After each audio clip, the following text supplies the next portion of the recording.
You're listening to the Archaeology Podcast Network. Hello and welcome to the Archaeotech Podcast, episode 71. I'm your host, Chris Webster, with my co-host, Paul Zimmerman. On today's show, Paul and I talk about other things you can record in the field, from sound to sense to even tastes, and of course, augmented and virtual reality and all the things that means. Let's get to it. All right, welcome back to the Archaeotech Podcast. Paul, how's it going? Pretty good. How are you doing today? Pretty good. Just, chilling here in Reno in summertime, or what it feels like most of the days. it's like almost, it's mid-January and it feels like late spring, actually. It's pretty crazy. I know you're feeling the exact opposite as me. Right now, though, about a week ago, it was up in the 50s. So, it's just been rocking up and down, crazy gyrations in the weather this year. Yeah. Well, weather effects like that could have a serious impact on how you record an archaeology site, because some of the things we're going to talk about today are some of the non-standard things that people might actually be not thinking about when they're recording a site. And I want to talk about that. One thing that actually made me think about doing this episode is I worked for a company a long time ago that just as they didn't actually send this out to the report, they just had it for their own purposes. And I don't know whose idea this was, but it was standard procedure to do this. For their cameras, they just use the typical point and shoot, with the lens that extends out camera. And somebody would do all the site photography, whoever the photographer was for the day. They would do all the site photography, features, artifacts, things like that. And then they would do we always do at least 2 site overviews from outside the site boundary looking in towards the datum. And then they would come into the site datum and they would usually start north. So every video was the same. And they'd run a video going clockwise from north and all the way back around and describing what they see in the video. So if there's any prominent, like named mountain peaks or anything like that in the background, all the way from out there to like close in features and things like that. Like, oh, there's feature 2, there's feature 3, and we come back around to the south and here's feature 5 and we come back around to the east and something like that. And I always thought that was kind of a really neat thing to do. And I don't know why I know why that's not submitted with the site records, because there's no actual way to do that typically, to submit other media with your thing, because we're usually submitting these as like a flat PDF that doesn't have that ability. Now, you can put like 3D models and different things into PDFs if you have Adobe Acrobat Pro, but it makes a complicated PDF and it's not really easy to do, and it's not standard practice by any means. So today we're going to talk about stuff like that, though. What are some of the other things that you can record on a site that, some of them are going to be complicated. You're going to need extra equipment, and some of them are not. We're just going to have to, talk about it and kind of throw out some ideas. So, Paul, do you want to kick off our checklist and pick something on there, and we'll talk about it? Well, this isn't even really on the checklist, I think. Let me just take a quick scan of it. Yeah. 360 photos, maybe it falls under that. You're talking about the video, standing on the site and slowly walking around and explaining what you see. Back in the grad school days, one of my friends was going to start up a new project. He was looking at a little tell site, a little medieval site in Syria. And he went and took hundreds of pictures from like 2 or 3 spots on this little site. And it's in northern Syria, really bleak, flat landscape, and just took picture after picture after picture after picture. Yeah. And then had a slideshow. We were doing this series of brown bag lunches. And so he had a slideshow of this and spent at least 20 minutes going picture to picture. This is me standing at the well going clockwise. There's nothing there. This is me a little farther clockwise. There's nothing there. I'm just saying this because it was really kind of funny. It pretty well killed that whole brown bag series. Nobody could follow up after that. But it is something that is much more succinctly done with 3D photos nowadays, and the equipment for that is coming down in price quite a bit and becoming more accessible and user friendly. And you don't have to have the same kind of specialized software to process it or to view it. Multiple different kinds of viewers. You can post 3D videos up onto YouTube and look at them on your Google Cardboard if you want. So there's opportunities now that we're in a much more digital age than existed even just 2 decades ago. Yeah, and there's we just may as well dive into 360 degree photos or even panoramic photos. They don't necessarily have to be 360 degree, but there are, man, this should have been my app of the day. But there are definitely ways that you could do this pretty easily. Every smartphone on the planet right now that can take a panoramic photo, which I think is most of the higher end ones, the iPhones to high end Samsungs and Android devices and things like that. There's probably a pano setting in your camera app.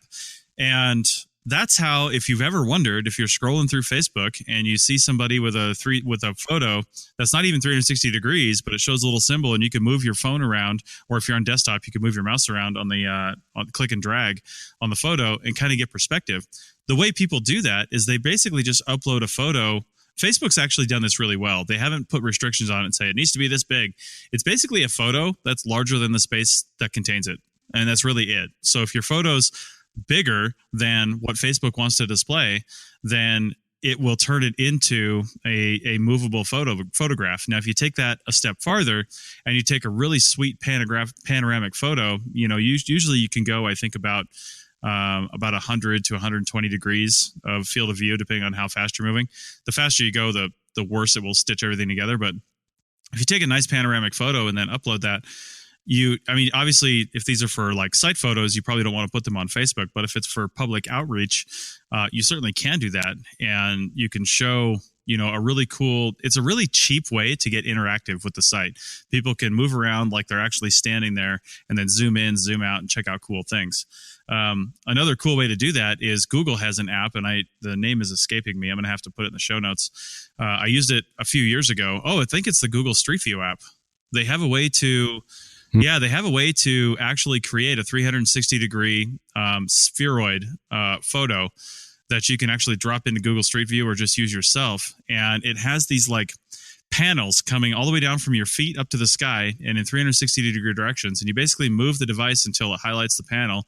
It'll take the picture itself, and you move around until you have all the panels taken. And then it creates a spherical 360 degree picture that if you want, like I said, it will drop it onto Google Street View. So if you've ever seen those taken by other people, that's how they did it, or they did it some other way and uploaded it. But Google makes it really easy. But like I said, it's not just for Google. You can just keep that photo and use it in something else that will display that. So have you ever seen that, Paul, that particular app by any chance?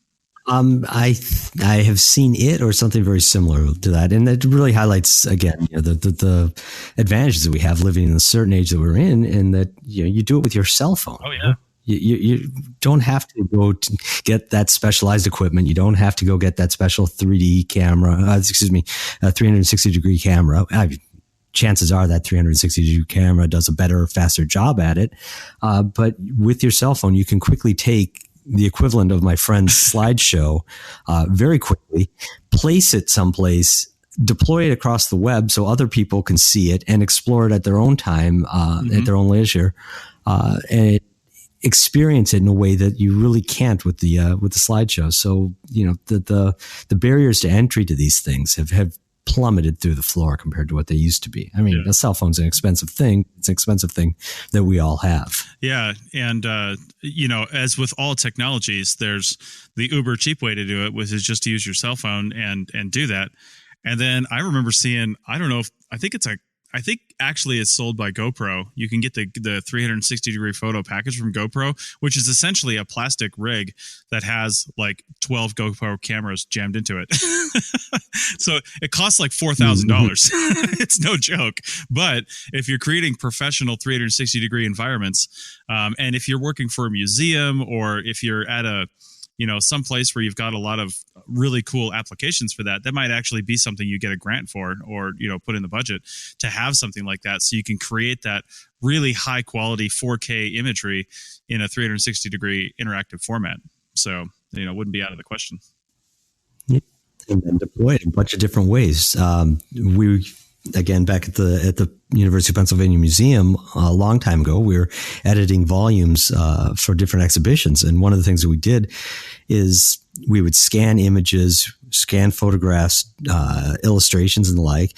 And then we had a database that we would deploy these different images for different purposes, for the web, for the publication, for different articles that were going out in different places, for our own digital content that was delivered in the on kiosks in the exhibition space.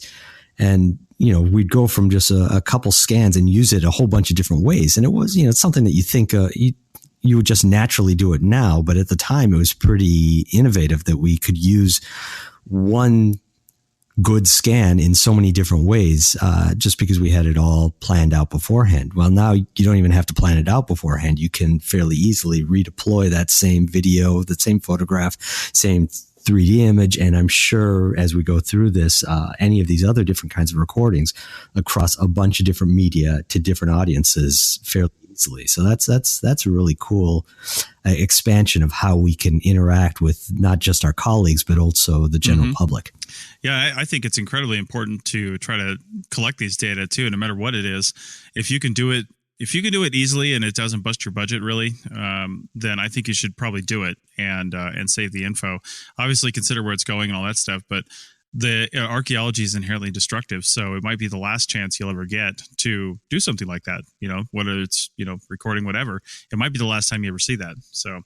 Yeah, and even if you're doing something that's not inherently destructive, like survey, if you're doing survey because there's going to be construction activity in there and you have to record what was there, as soon as those bulldozers come in, they're doing the destruction for you. So that in our photography episode our last episode, you might be the last person to ever see that feature, that object. So it's worthwhile to try to record it as best you can. Mm-hmm.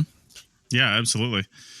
You said any way you can, I think. I should have written down the exact wording you used, but we talk generally about, images and text when we talk about recording, but there's a whole world of other kinds of recording here. And on our list, you've got a bunch of them. Do you want to jump in on some of these ideas? Yeah. I mean, I think sticking with photography for a minute, because it's okay. pretty much tied to 360-degree photos in a way, is photogrammetry. Because I want to knock out some of this photo stuff first, because photogrammetry is actually becoming it's becoming a more accepted way to do things. And really the only reason it wasn't is because people don't understand it. They really understand the concept behind what does photogrammetry even mean. Photogrammetry is basically taking a series of photos, creating essentially a 3D model, or at least it's a 3D model, and then having that model be essentially measurable if you've got the right scales in there. It's not going to be measurable if you don't have some way to input the initial measurements, but if you have some kind of scale in there and you can tell the software, here's my end point, my start point, and here's how long it is, it will make the entire model measurable to the resolution that you set in there with the scale. And photogrammetry is great because it's super easy to do. You can't have the photogrammetry software these days, like Photoscan, is incredibly sophisticated, and it will take out a bunch of effects that you didn't even know you had in there. Like, maybe you had a little shadow in there one time. If it's not in all the other photos, it's gone. It's like he's not going to use it. You have to have some halfway decent lighting. You might have to shade your object if it's an artifact or something like that.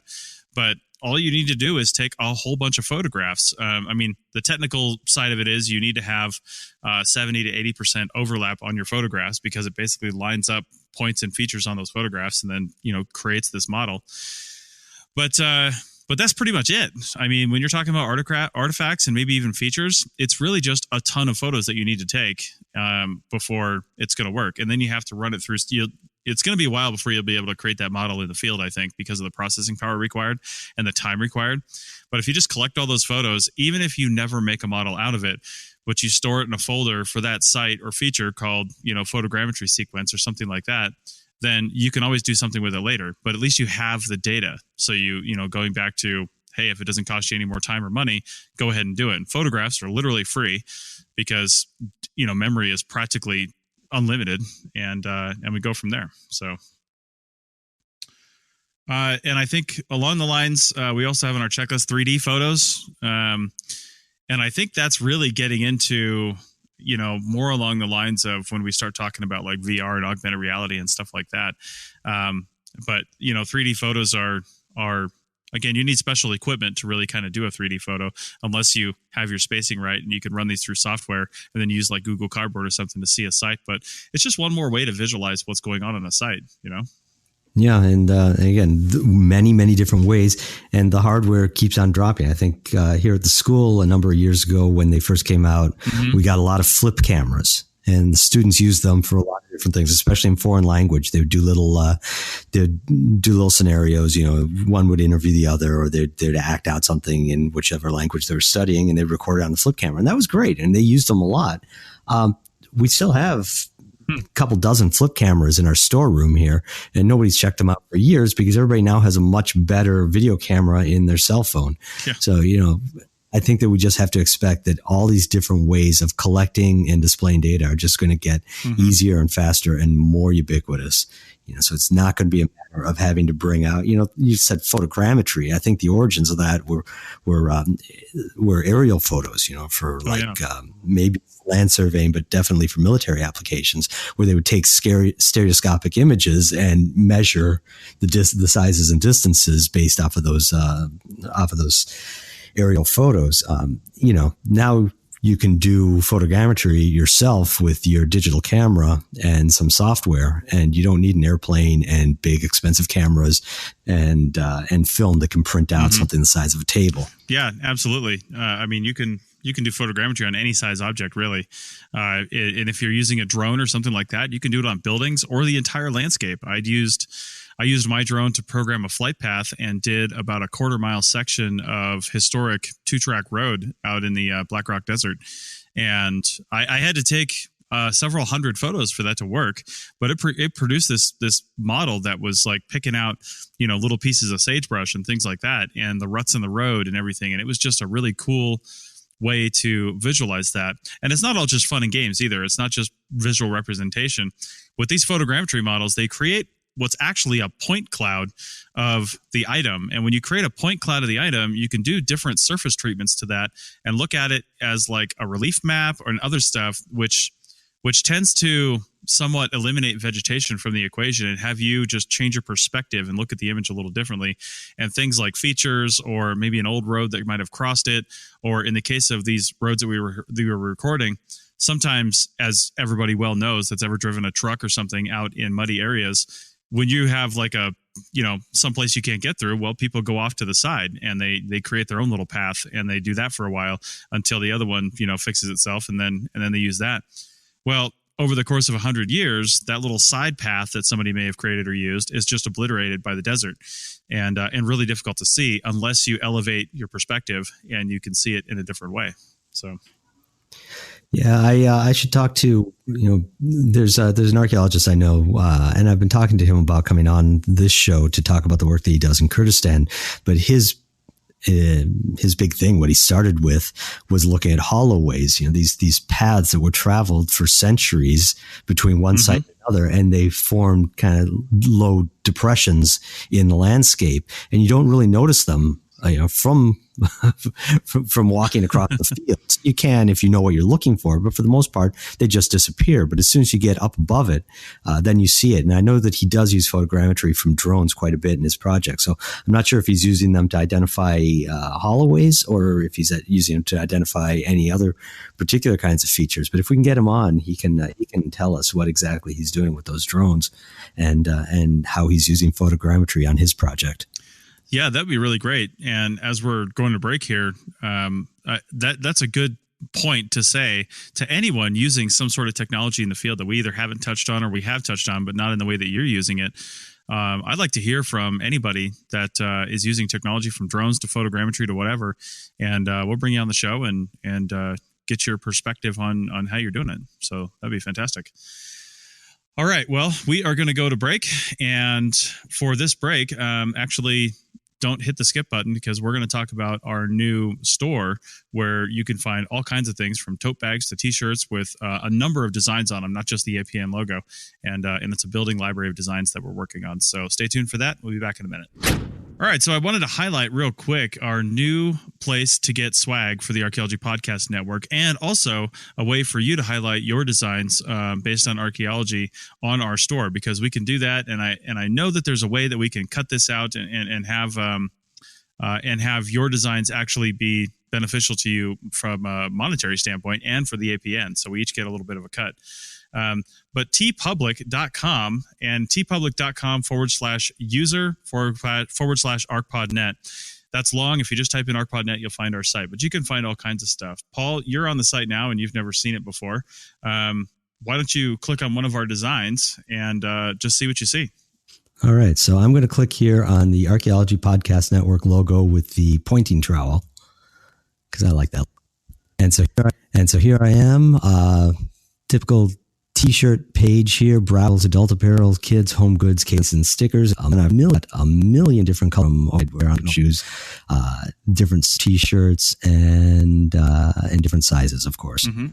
Yeah, and if you scroll down that page on each one of those designs, you'll see a number of other products you can also get that design on. And they also have their own color selections. Now, if you're listening to this in real time, TeePublic did tell me just this week that they have kind of a bug on color selection on some of the items, but they're fixing that because some of them only had like one color you could choose from, but they are working on that. But there's an iPhone case down here. Well, not iPhone, but all the phone cases. Laptop case, a really cool sticker, wall art. You can get a big APN tapestry, notebook, coffee mug, pillows, tote bags, all kinds of stuff. So it's pretty cool, and there's a lot of stuff on there. Yeah, there really is. I'm going to look at the notebook and wait. Why are you putting a notebook? This is the tech podcast, right? It's just what they had. In all fairness, I love notebooking at it. Spiral hardcover. Ooh, nice. Yeah, they actually, as a promo, they just sent me a few items, and one of them was the notebook, actually, with the I Dig Dead Things skeleton on the front. And, it's a relatively straightforward notebook. It's just a ruled notebook. It's probably not exactly field ready because we destroy stuff and it's not right in the rain, but it's a halfway decent notebook if you're going to take paper notes. I don't recommend it, but if you're going to do it, at least use our notebook. Well, I take paper notes all the time when I go to lectures. I prefer it over taking notes on tablets and other devices. So yeah, I will. Well, now you can have a paper notebook from the APN. So there you go. All right. So check out our TeePublic store again at tpublic.com /user /ArcPodNet. But if you just go to tpublic.com, and that's TEE public.com, and type ArcPodNet, ARCHPODNET, in the search bar, you'll find our store. If you type archaeology, we're starting to show up in more of those results too, because there actually are a fair number of archaeology themed things on TeePublic, which is also kind of cool. So again, if you have any designs, send them over to me, and we'll get them up there. You can either donate them to the APN so we can make a couple bucks off each one of these, or we'll work out a deal to anything that sells on yours. You'll get a few pennies and we'll get a few pennies, and we'll all make a little bit on our side hustle. So go check that out, and the links will be up on the Archaeology Podcast Network page at arcpodnet.com /shop. Back to the show. All right, we are back on the Archaeotech Podcast, episode 71, and we are talking about site recording, but not site recording the physical things that we normally do, but or recording those, but in a different way. So we're looking at alternative things to either record or alternative methods to recording, however you want to look at that. Just things that you might not think about in your day-to-day work as an archaeologist, whether you're on an academic site or on a CRM archaeology site or who knows what. But these are some things that you can take into account. So let's talk about some more visually based things, which is, often what we talk about here. Infrared. Paul, what do you know about infrared? I don't know a whole hell of a lot about it. I haven't used it a whole lot back in the film days, and I keep on saying, back in the film days, because I used to do a lot of film photography.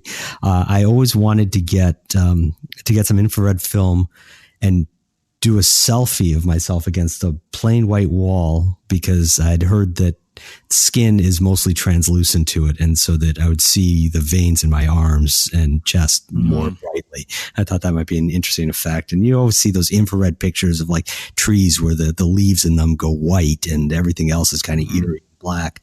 But I've never actually played with it. I mean, I've wanted to for years and never got the opportunity to do so. Have you worked with it? Not really in archaeology, but I have worked with it in some other circumstances, like in my squadron in the Civil Air Patrol. We played around with it, and I can definitely see more applicability in infrared if we're actually just trying to look for stuff. From a recording standpoint, I haven't heard of a particular use case where it's going to be useful to have the infrared data because you usually use the infrared data to go find other things. And what I mean by that is if you manage to have some kind of drone with an infrared camera or something, you could throw it up on survey. Out here in the desert, if it's a hot day, you can find historic sites like nothing because that glass and those tin cans and all this stuff, they're going to be, twice the temperature as the surrounding ground. I mean, they're really hard to pick up if you don't have gloves on because they can get super hot. So infrared will pick up heat signatures like that and show you things that are hotter versus things that are cooler. Middle Eastern sites, we use a lot of subsurface techniques, GPR, magnetometry, and so on to get a sense of what architecture lies below the surface. I wonder if you're in a place that, say, has stone foundations, but it's a mud brick site, tell site, if infrared would allow you to see the signatures of those foundations easily. I don't know that anybody's tried that, but I think it would be worth a try. Yeah, and I feel like you'd have to wait until later in the day as well. So the ground has had time to heat up, and then those stone foundations will, cause even if they're buried slightly, you think they would cause that part of the ground to heat up at a different rate than the surrounding ground. That's what I would expect. Yeah. So that's an interesting thought. It'd be interesting to try that out. Along those lines, you could use it on other historic sites for that same reason. If you've got like some chimney fall that's covered in bricks or, the bricks are covered in vegetation and stuff, those might be cooler than the surrounding ground or something like that. Or any other sort of rock feature. And actually anywhere where the ground, you can kind of look at it similar to GPR where you're looking at different densities of things, ground penetrating radar.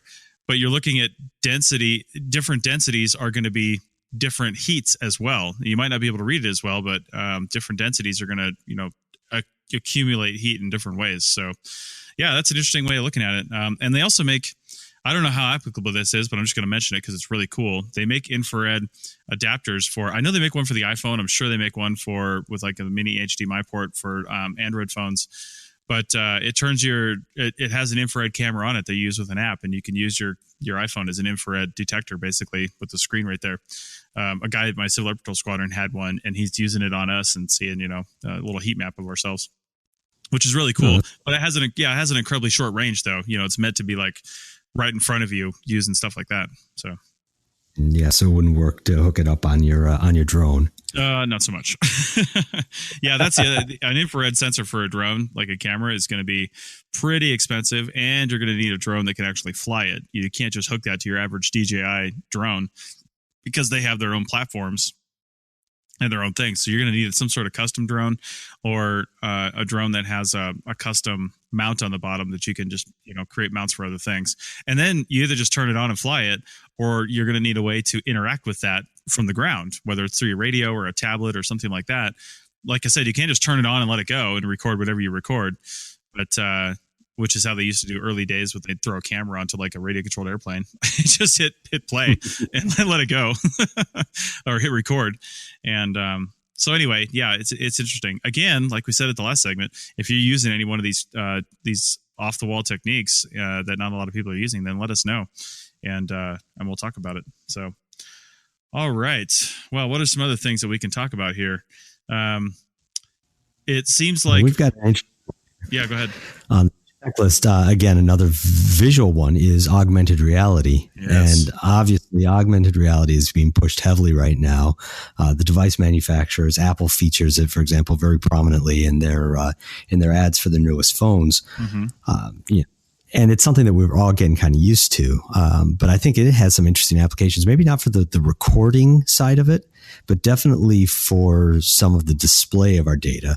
And so when people first started coming out with augmented reality for their cell phones, and you take a piece of paper with some symbol printed on it, and then look at it through your cell phone and you see whatever model that you could then turn around. One of the first things I thought was, oh my God, I can't wait till somebody designs, and maybe somebody has at this point, but until somebody designs an augmented reality app that recognizes that you're standing in front of the Parthenon. And you look through your phone and you can see the reconstructed Parthenon with the Elgin marbles there in place and the painting, the right colors and everything.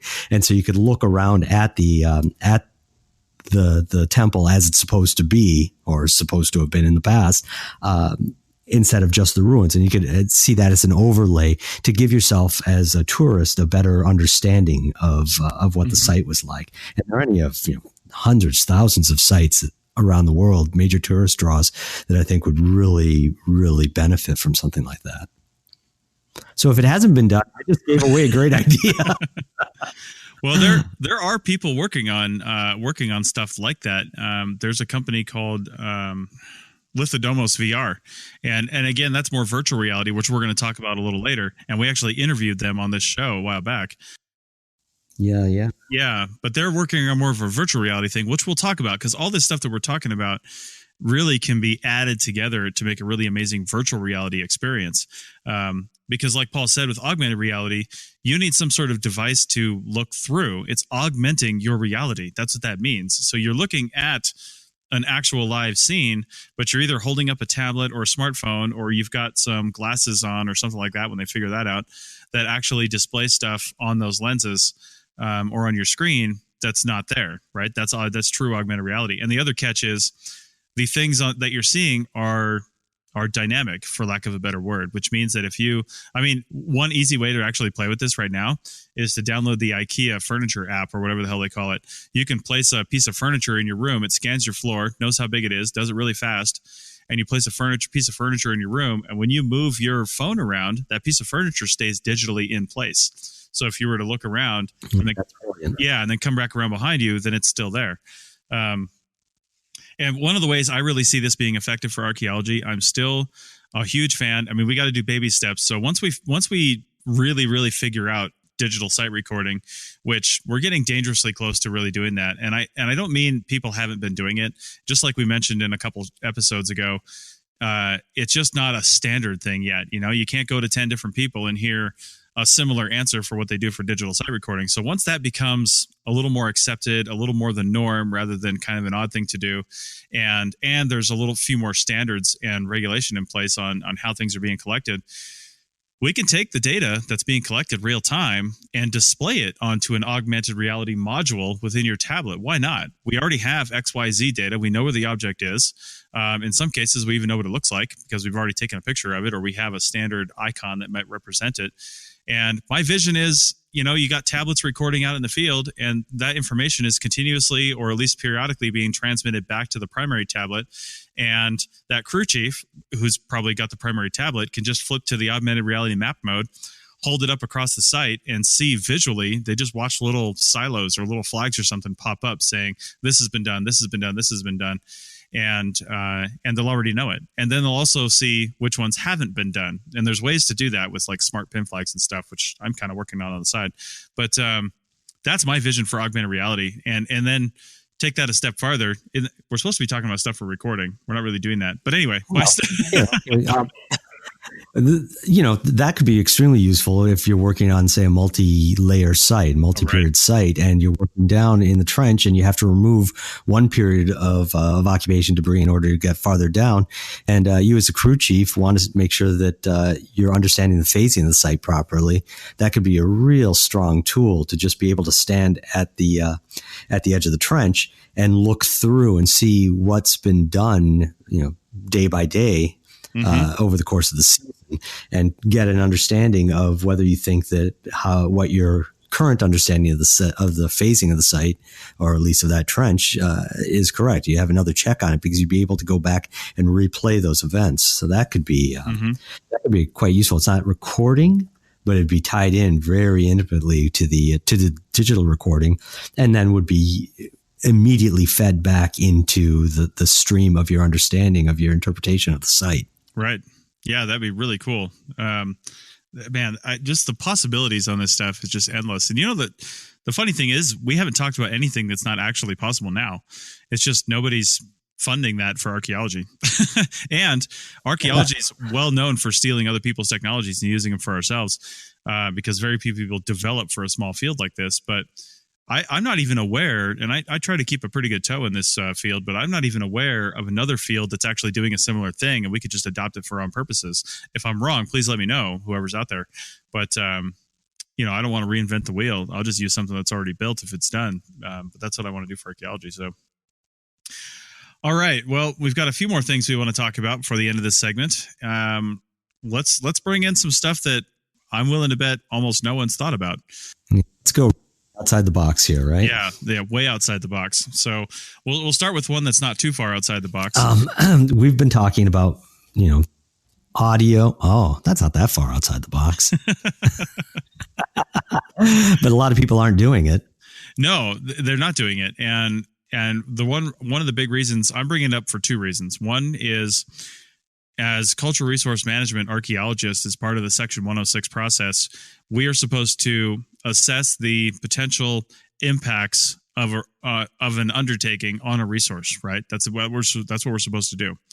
So we always think visual, but if one of the potential impacts is actually auditory, like, if you're recording a sacred Native American site that's actually in use today still, by the local tribe or the local group that's there, and they're putting in an open pit mine right next door, or they're putting in a really loud, oil rig or something like that, whatever it might be, that could have a massive negative effect on that site. And even if it's not currently being used, it could still have a massive negative effect on that site if that site becomes listed on the National Register, which is really the question. And that it will take away from it. Now, that doesn't mean from a development standpoint that it's still not going to get built, but those effects have to be at least taken. And one way you can tell, or at least get in the record for later on, if that does ever get listed, is you could record some audio, even just on your smartphone, of what it's like in the pristine environment without any heavy machinery nearby. Just record a minute's worth of audio and see what it sounds like. See what, make sure it's not too windy, because you don't want to blow your speaker out. But if it's not very windy and you can get everybody to be quiet for a second and just stop moving, just sit and listen.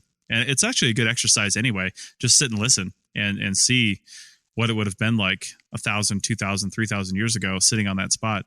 What would it have sounded like? Probably a lot more animals.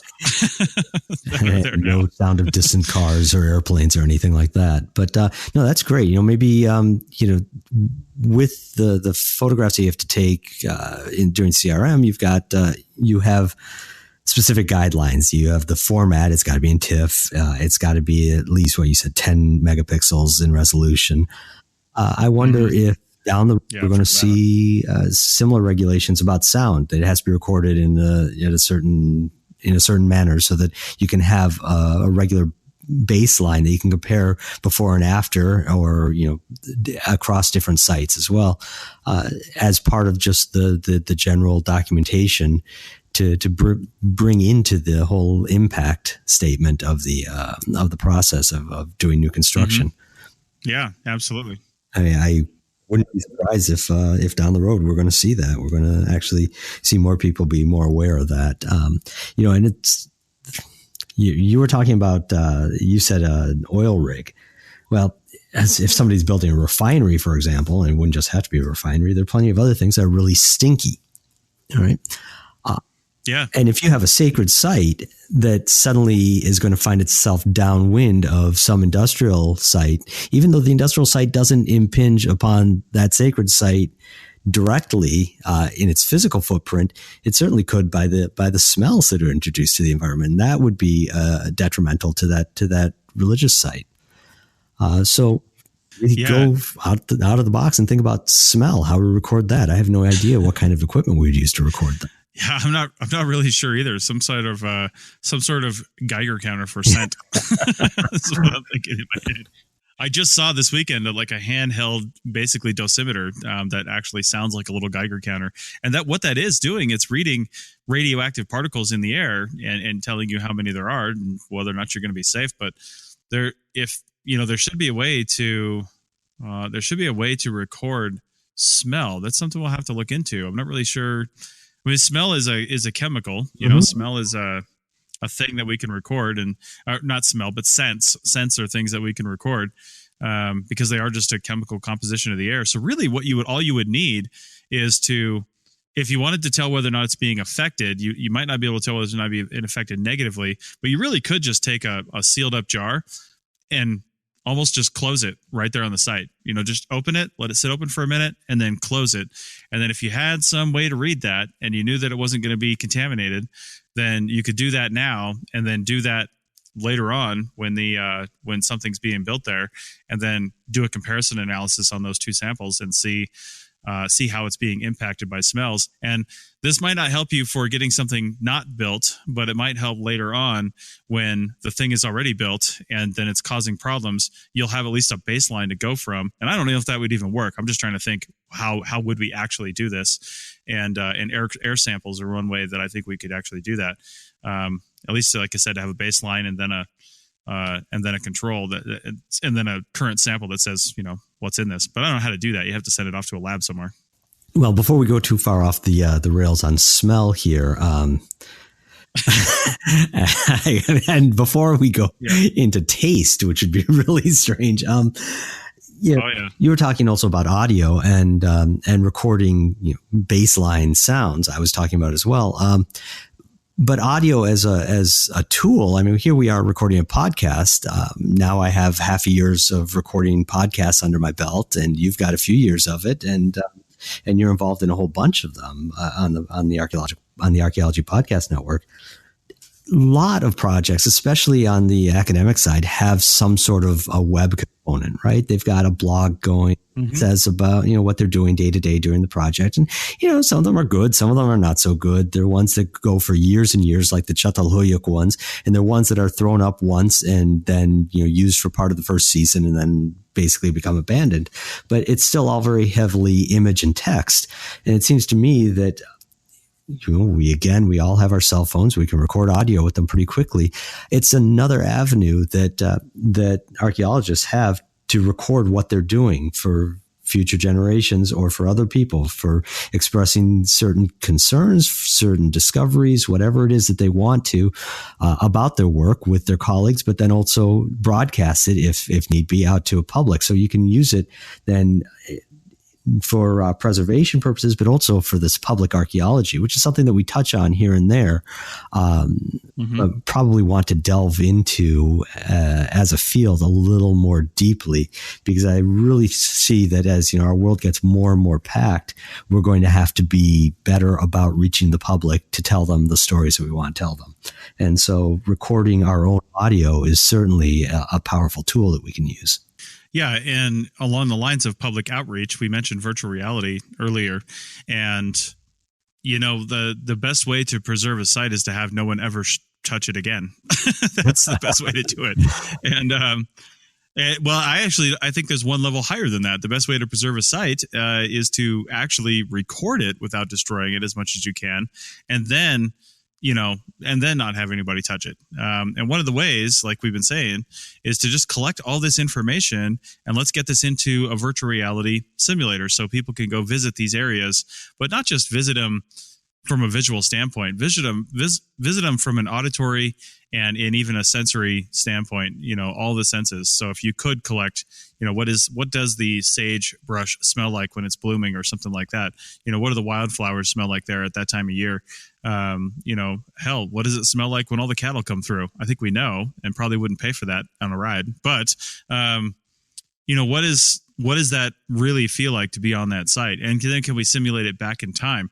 So I mentioned Lithodomos VR. They're a company that we'll link to them because we've interviewed them before, but they got a ton of funding this last year.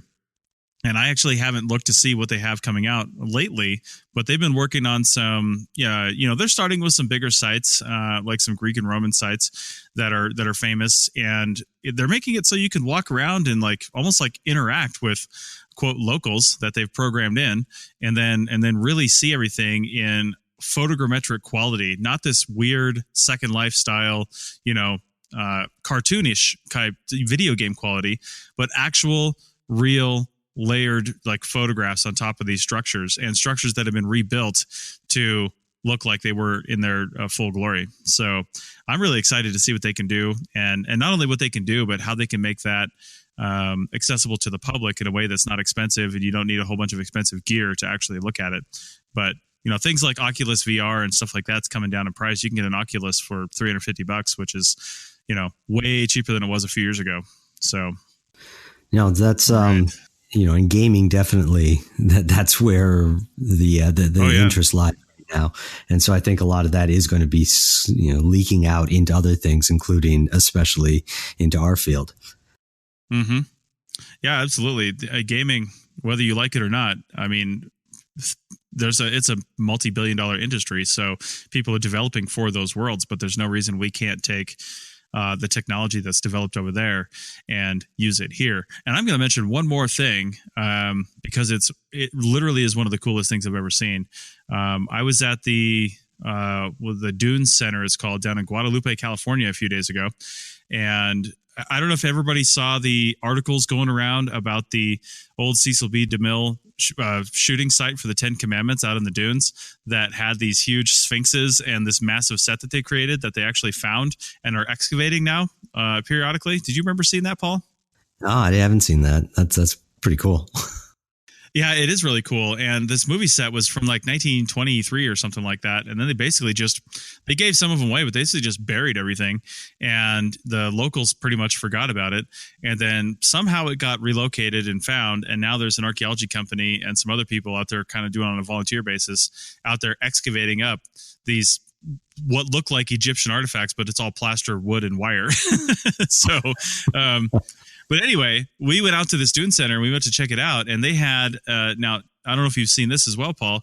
There were some people using like an Xbox Kinect device, which basically is like a home radar. It knows how far away you are, so you can interact with it, and you can move, and it reads your body movements and puts those on the screen. Well, somebody developed using that and a projector, like an LCD projector, pointed down onto a box of sand, and you could take a little shovel or a rake and move the sand around, and it changes the topo lines, and you can make water by digging below whatever they called the low point.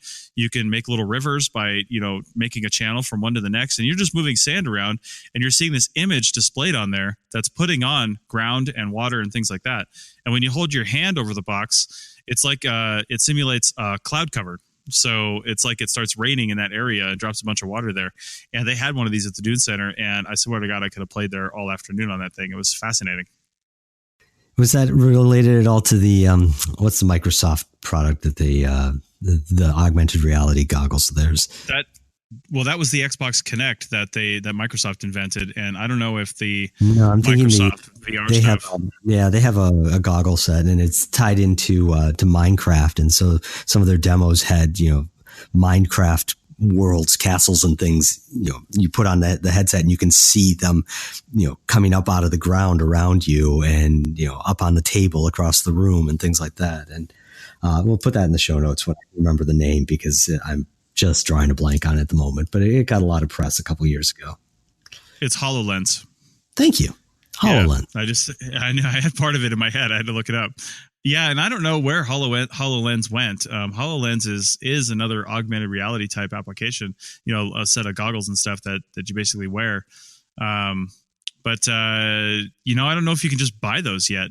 I'm not really sure. I don't think they ever ended up the consumers in the consumer space. I think that they were still just a proof of concept or experimental.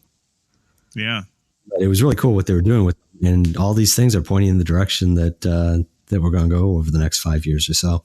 Yeah, absolutely. So, well, I see. We'll link to it in the show notes. Microsoft has a whole website, of course, for the HoloLens. So we'll see what they do with that. Okay, well, we've gone long on this segment because, we'll make up for it in the App of the Day segment. So that's it for the regular part of the show. If you're recording anything special or in a different way, let us know. Chris at archaeologypodcastnetwork.com. All our contact info is on the website. Hit us up at ArcPodNet on Twitter or ArcPodNet on Facebook. We'll be back in a second with the App of the Day segment. This network is supported by our listeners. You can become a supporting member by going to arcpodnet.com/members and signing up. As a supporting member, you have access to high-quality downloads of each show and a discount at our future online store, and access to show hosts on a members-only Slack team. For professional members, we'll have training shows and other special content offered throughout the year. Once again, go to arcpodnet.com/members to support the network and get some great extras and swag in the process. That's arcpodnet.com/members. Okay, we're back with the Architect Podcast, episode 71, and this is our App of the Day segment. Paul, what have you brought for us today? Okay, so I've got one that I actually use myself and I've used for a number of years now. So, and this one I think probably has use for a lot of people, but archaeologists can also probably make a very specific use of it, even though it's not directly pertaining to archaeology or science in general. So what I'm talking about is called Gas Cubby. It's available on iOS. It's been around for a number of years, and I've used it for a number of years myself. It used to be available in two versions, a premium version and a free version. I had the free version, and then it was bought up by another company called Fuelly.com. And Fuelly is busily they kind of rolled it. They had a similar sort of product. They rolled some of their stuff into a new product, and they're incorporating Gas Cubby, which is still available for free, into their new app, Fuelly. So going forward, everything's going to be in Fuelly. I have not used Fuelly yet, but they're converging the look and feel and the data sets and such of these. And so I think that one of the concerns they have is that people like me have years worth of data collected on them. Now, what it is, it's an application to manage your car or your fleet of vehicles. And it goes pretty deep into what you can measure with it. I mean, you can set reminders for your tune-ups, for example, or for regular maintenance. I use it almost exclusively for keeping track of my mileage. We have 3 cars, a newer Subaru that tells me its own gas mileage, and I'm happy with that. But our other cars are a 1999 CRV and a 1985 Toyota Land Cruiser. That's my little pet project. And those ones are getting old enough that, you know, they are not particularly consistent. And usually when I have especially on that old Toyota, when I have a sudden drop in my fuel economy, it indicates to me that something needs to be fixed.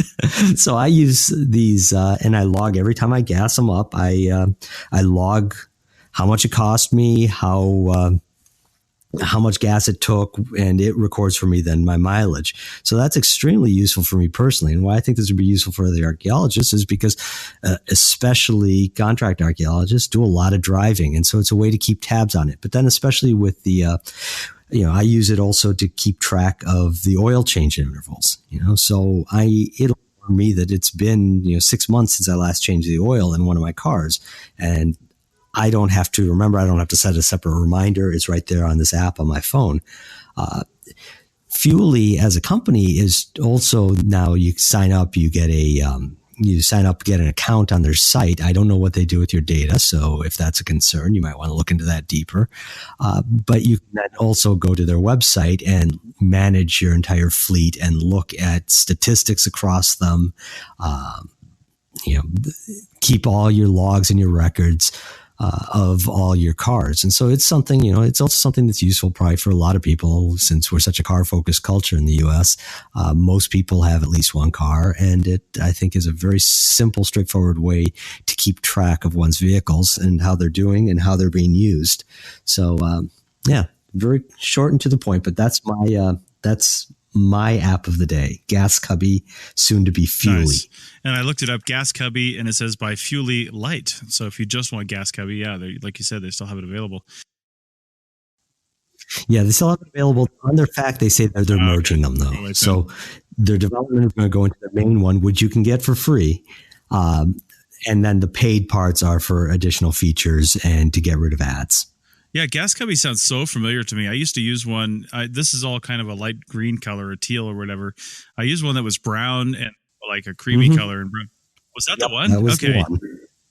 Man, I used that a long time ago, and for some reason I just stopped. I didn't keep on with it, but I used it for a while, especially when my wife and I were really traveling around a lot, and I did use it to keep track of mileage. I don't think I ever actually subtracted mileage off my my taxes because I never really had enough to meet the minimum standard deduction. But if you are working for business, I mean, you need a way to track your mileage in your car, and it'd be nice to track your maintenance and all that stuff. And I mean, it had a lot of functionality. I just looking at the screenshots, it's got even, way more now. And it's just it's a really good thing because that stuff kind of sneaks up on you, especially when you're traveling around. And even if you're not, those maintenance kind of cues, they'll sneak up on you if you're not paying attention. And, but like anything, the data in this is only as good as what you put in.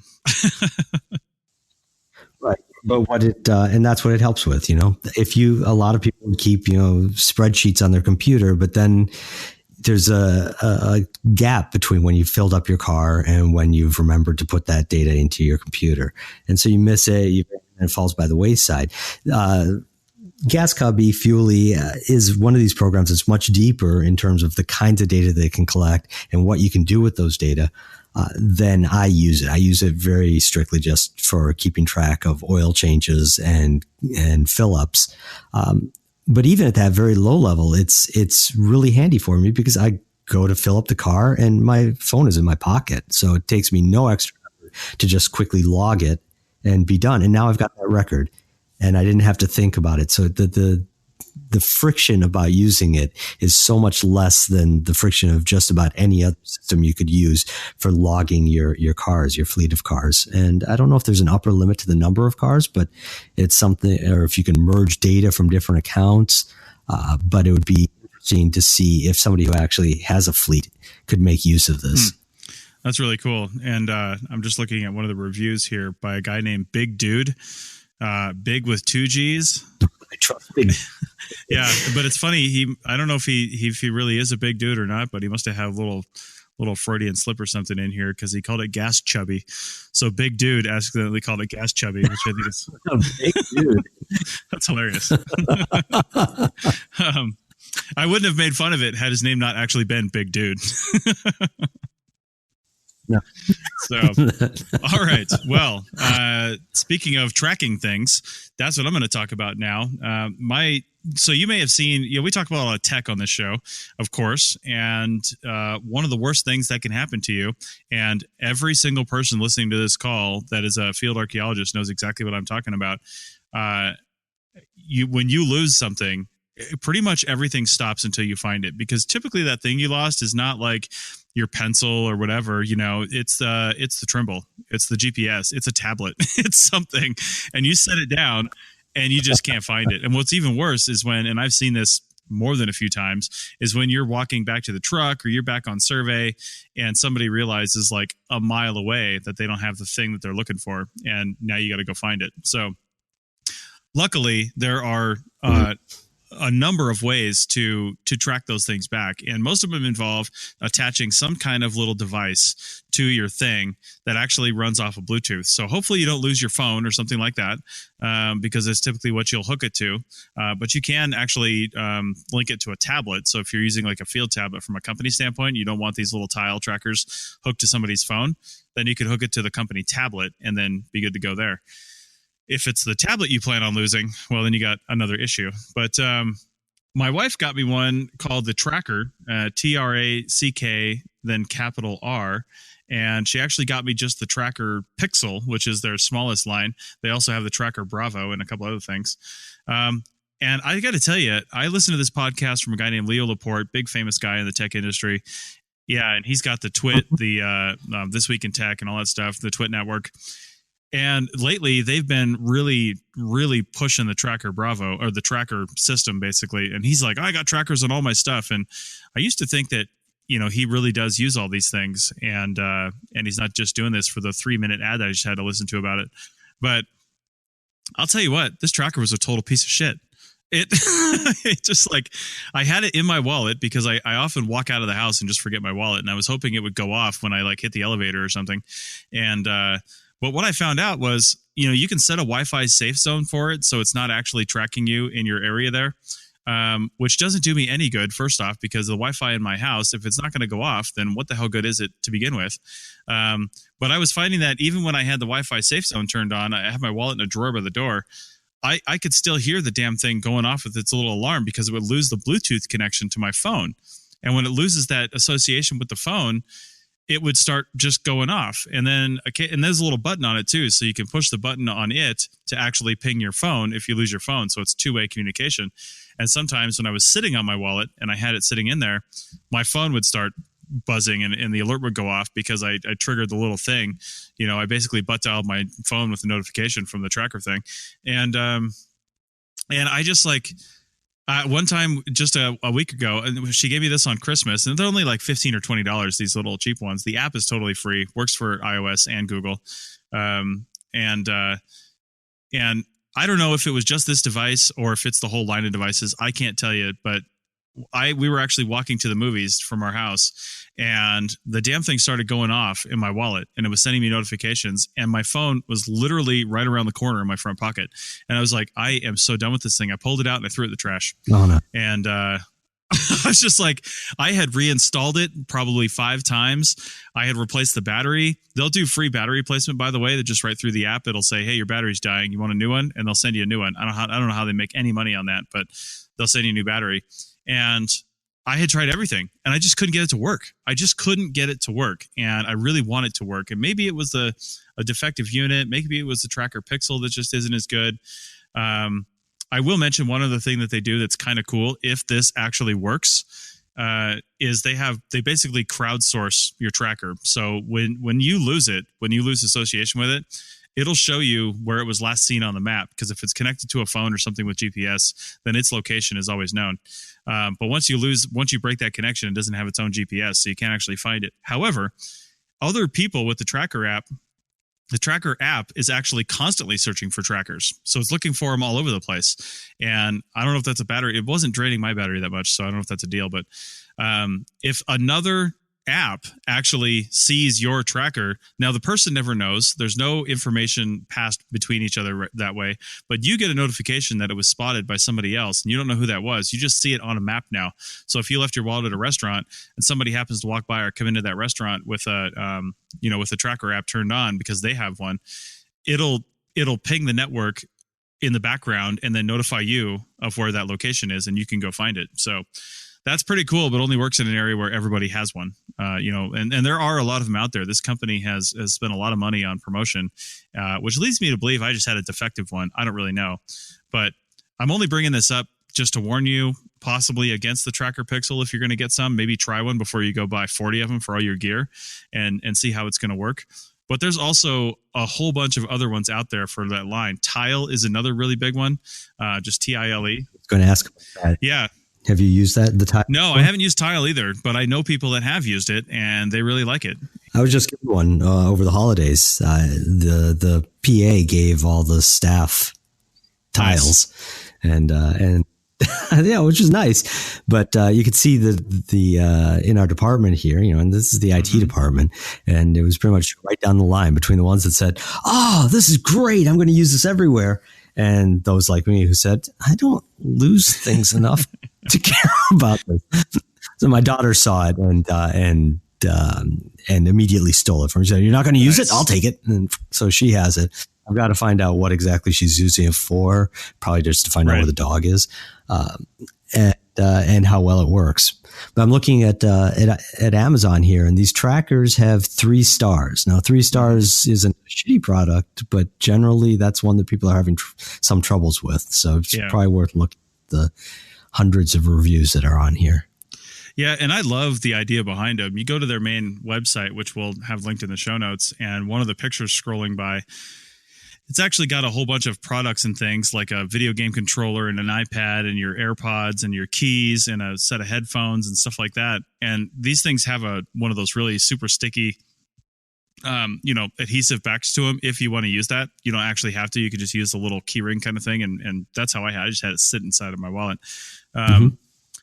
And you could stick it onto anything. So it's not necessarily for stuff that you lose all the time, but maybe you've got other people in your household and you can't find the remote control. How many people have searched for the remote control for the TV?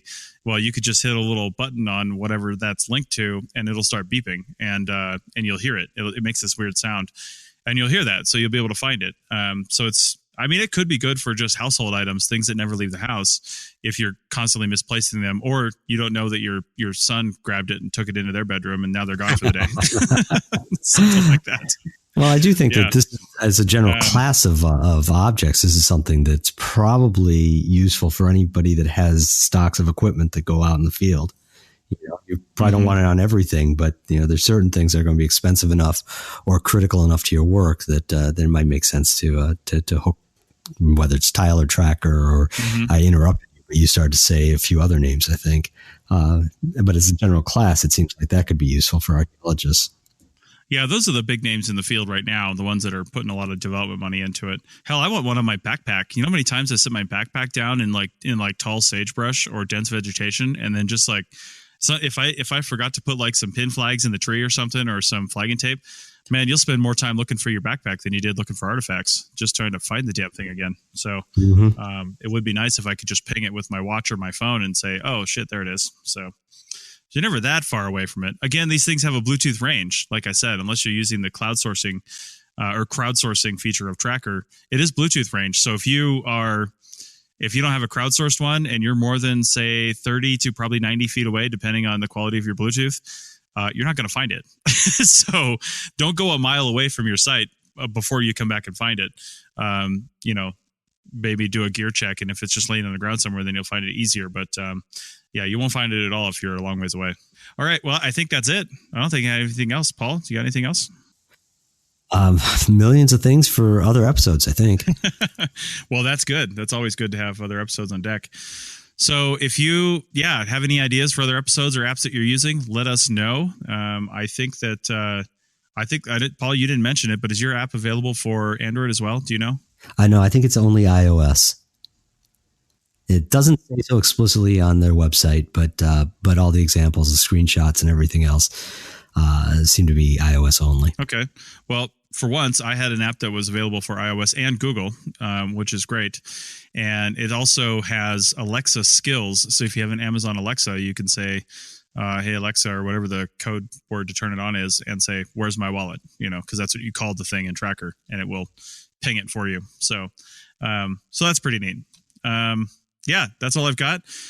Thanks for listening to the Archaeotech podcast, and send us your suggestions, app suggestions, and gear suggestions, and all kinds of stuff, whatever you want to talk about.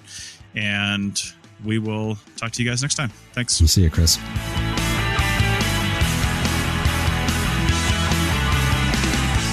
Thanks for listening to the Archaeotech podcast. Links to items mentioned on the show are in the show notes at www.arcpodnet.com/archaeotech. Contact us at chris@archaeologypodcastnetwork.com and paul@lugal.com. Support the show by becoming a member at arcpodnet.com/members. The music is a song called Off-Road and is licensed free from Apple. Thanks for listening. This show is produced and recorded by the Archaeology Podcast Network, Chris Webster and Tristan Boyle, in Reno, Nevada, at the Reno Collective. This has been a presentation of the Archaeology Podcast Network. Visit us on the web for show notes and other podcasts at www.arcpodnet.com. Contact us at chris@archaeologypodcastnetwork.com. Thanks again for listening to this episode and for supporting the Archaeology Podcast Network. If you want these shows to keep going, consider becoming a member for just $7.99 US a month. That's cheaper than a venti quad eggnog latte. Go to arcpodnet.com/members for more info.